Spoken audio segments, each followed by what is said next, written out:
Friends, welcome back to my YouTube channel nursing excellence. आज की video में हम मेडिकल सर्जिकल नर्सिंग का एक बहुत इंपॉर्टेंट कंडीशन पढ़ने जा रहे हैं, that is about shock. And it is very important for all the nursing students because it is very important for their examination and for the competitive examinations also. So before moving to the topic, I would like to request you to please like, subscribe and share to my channel as it means a lot to me and provides motivation to make new videos like this. So let's get started. बच्चों से हम जब shock की बात करते हैं तो बच्चे सोचते हैं कि हार्ट ब्रेकिंग वाला shock, but that condition is not that shock. ये शॉक एक डिफरेंट कंडीशन है, that is a life threatening और critical condition which is very important in the medical surgical nursing. Firstly, we will discuss about shock होता क्या है, right? Shock is defined as a syndrome. What do you understand by syndrome? Syndrome is जब आपके एक रोग में बहुत सारे लक्षणों का समावेश हो। इसका मतलब क्या है कि एक कोई कंडीशन है जिसमें बहुत सारे सिम्टम्स देखने को मिलेंगे। दैट इज कैरेक्टराइज्ड बाय, जिसमें हो क्या रहा है अल्टीमेटली, इनएडिक्वेट टिश्यू परफ्यूजन। क्यों हो रहा है ये कंडीशन, शॉक की कंडीशन क्यों अराइज हो रही है? क्योंकि हमारा जो टिश्यू परफ्यूजन था वो इनएडिक्वेट हो रहा है। इनएडिक्वेट मतलब उतना नहीं हो रहा है जितना हमारे को प्रॉपर चाहिए था, right? What do you understand by now perfusion? Perfusion होता क्या है? परफ्यूजन मतलब क्या है कि हमारा जो कोई भी ऑर्गन है, suppose this is your organ cell and this is your blood capillary, right? तो इसके बीच में जो हमारा एक्सचेंज हो रहा है, पैसेज हो रहा है फ्लूइड का between your circulatory system and your organ, इसके बीच में जो हमारे एक्सचेंज हो रहा है इसको हम क्या बोलते हैं? परफ्यूजन बोलते हैं। तो हमारे क्या है कि हमारी शॉक की कंडीशन में क्या हो रहा होता है? इनएडिक्वेट टिश्यू परफ्यूजन होता है। यहाँ पे भी सेम चीज लिखी है, passage way of fluid through the circulatory system to the organ capillary bed. जो हमारे ऑर्गन का कैपिलरी बेड है, this is your capillary bed. हमारे जो ऑर्गन का कैपिलरी बेड है वहां पे प्रॉपर फ्लूइड का जो हमारा सर्कुलेटरी सिस्टम था उसके बीच में हमारे क्या नहीं हो रहा है? प्रॉपर एक्सचेंज नहीं हो रहा है, प्रॉपर पैसेज वे नहीं हो रहा है, right? So it can be result due to, अब ये कंडीशन अराइज क्यों हो रही है? Due to failure of one और मोर, एक या एक से ज्यादा। किस किस की वजह से हो सकता है? अगर मान लो हार्ट पंप ना कर रहा हो प्रॉपरली, अगर हार्ट पंप नहीं करेगा तो हमारे ऑर्गन को क्या नहीं मिलेगा? ब्लड नहीं मिलेगा। ब्लड नहीं मिलेगा तो ऑक्सीजन नहीं मिलेगा, राइट? तो एक कंडीशन अराइज होगी, that will be your shock, ठीक है? Next one is your massive haemorrhage. Massive haemorrhage का मतलब क्या है? बहुत ज्यादा अमाउंट में internal bleeding. Haemorrhage is your internal bleeding, ठीक है? अगर बॉडी के अंदर ही अंदर ब्लड बह रहा है कई, राइट? तो that is your massive haemorrhage. अगर है तो उस केस में भी शॉक होगा, राइट? क्योंकि जितना ब्लड जाना चाहिए था ऑर्गन्स में वो वहां नहीं जा रहा है, ठीक है? Next one is your decreased capacity of the venous bed. इन सारे रीजंस की वजह से ये एक हमारा कॉम्प्लेक्स क्लिनिकल प्रॉब्लम है। जैसे ये क्या है? एक लाइफ थ्रेटनिंग कंडीशन भी है जो किसके साथ एसोसिएटेड होती है? हमारी पूरी बॉडी का एक जनरलाइज्ड जो हमारा सर्कुलेटरी इनएडिक्वेसी की वजह से, सर्कुलेटरी सिस्टम है उसमें इनएडिक्वेसी होने की वजह से ये कंडीशन अराइज होती है। So in short what we can say, shock is an critical condition, ठीक है? ये हमारी एक क्रिटिकल कंडीशन है which can also lead to a life threatening condition. Patient की जान भी रिस्क में जा सकती है due to sudden drop in the blood flow. क्यों? क्योंकि हमारी जो बॉडी के अंदर ब्लड बह रहा है उसमें किसी भी पर्टिकुलर बॉडी पार्ट में, पूरी बॉडी के अंदर किसी भी ऑर्गन में सडनली ब्लड का बहना बंद हो जाएगा, सडनली ब्लड का फ्लो बंद हो जाएगा। उसकी वजह से क्या हो सकता है? एक लाइफ थ्रेटनिंग कंडीशन अराइज हो सकती है, that is your shock. When the person is in, अब हम लोग जनरल भाषा में क्या बोलते हैं कि अगर पर्सन शॉक में गया है, इसका मतलब क्या है कि पर्सन का जो ऑर्गन है, बॉडी के अंदर ऑर्गन है, उसमें प्रॉपर ऑक्सीजन नहीं मिल रहा है। So now next are the stages of shock. Don't be confused with the type of shock and stages of shock, right? Stage मतलब क्या है कि हमारी जो डिजीज कंडीशन है वो कैसे प्रोग्रेस हो रही है। पहले वो क्या होगी? थोड़ा कम होगी, फिर वो मॉडरेट लेवल पे जाएगी एंड लास्ट में वो सीवियर हो सकती है, right? These are your stages कि हमारी जो डिजीज कंडीशन है उसके स्टेज क्या है। So firstly here there are stages of shock. Basically there are 3 stages of shock. अगर हम शॉक को एक्सप्लेन करेंगे, देयर आर 3 स्टेजेस, 3 स्टेजेस में जा सकता है।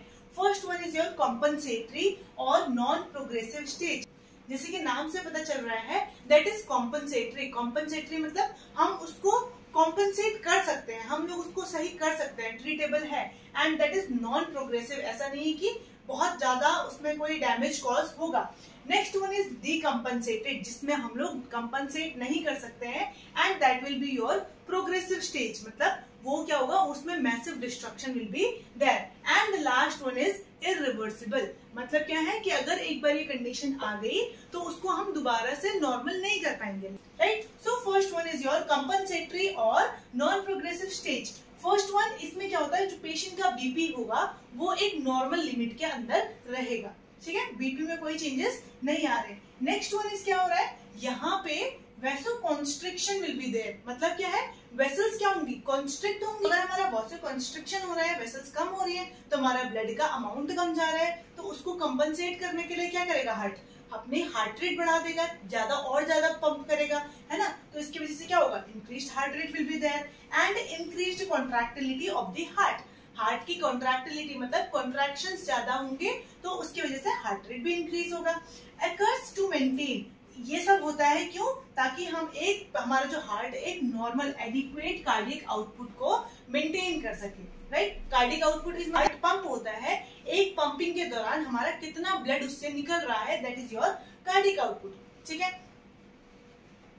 क्यों हो रहा है ऐसा, विद द रिलीज ऑफ, हमारी बॉडी को एक सिग्नल जाता है विद द रिलीज ऑफ आपका एपिनेफ्रिन और नॉन एपिनेफ्रिन की वजह से, रिलीज होने की वजह से ये सब चीजें होती हैं। And recovery can be there, और पेशेंट रिकवर कर सकता है if proper treatment will be given to the patient, right. Symptoms क्या क्या देखने को मिलेंगे पेशेंट को, प्रॉपर ब्लड सप्लाई नहीं हो रही होगी, तो हमारी जो स्किन होगी that will be your cool skin होगी, ठीक है, ठंडी होगी स्किन। इरिटेटेड होगा, टैकीकार्डिया हो सकता है, क्यों, अभी हम लोगों ने बोला हमारे हार्ट को क्या करना है, एक नॉर्मल अमाउंट ऑफ ब्लड तो भेजना ही था, ठीक है, तो इसकी वजह से अब वहां तो पहुंच नहीं रहा है, डिमांड पूरी नहीं हो रही है, तो इसकी वजह से क्या करेगा, हमारा हार्ट और ज्यादा पंप करेगा, राइट। तो tachycardia will be there, dilated pupils can be there and increased urine output, हमारा जो यूरिन आउटपुट है that will also be decreased, right. तो डिक्रीज्ड यूरिनरी आउटपुट, जो हमारा यूरिनरी आउटपुट है वो भी डिक्रीज हो जाएगा। इसका मतलब क्या है, बाहर तो निकल नहीं रहा है अब यूरिन, जितना भी फ्लूइड है वो हमारे ब्लड में ही रह रहे हैं, तो इसकी वजह से हमारा क्या होगा, blood pressure will be elevated. Next one is your decompensated और प्रोग्रेसिव स्टेट।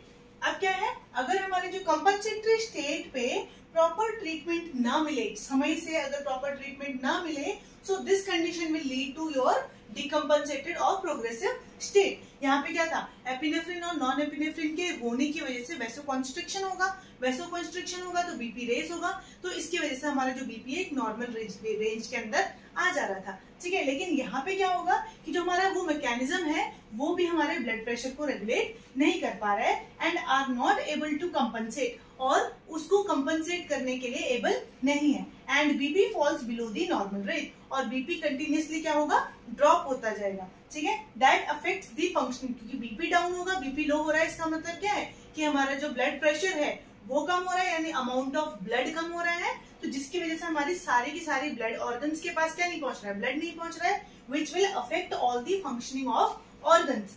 एंड अल्टीमेटली अगर यहाँ पे भी हमारे पेशेंट को प्रॉपर ट्रीटमेंट नहीं मिला, सो अगर हमारा जो ऑर्गन डैमेज है that is so severe, this case will be your irreversible stage, जहां पर से वापस लौटना पॉसिबल नहीं है, बिकॉज यहाँ पे जो ऑर्गन डैमेज है वो इतना ज्यादा सीवियर हो चुका है कि पेशेंट सर्वाइव ही नहीं कर पाएगा।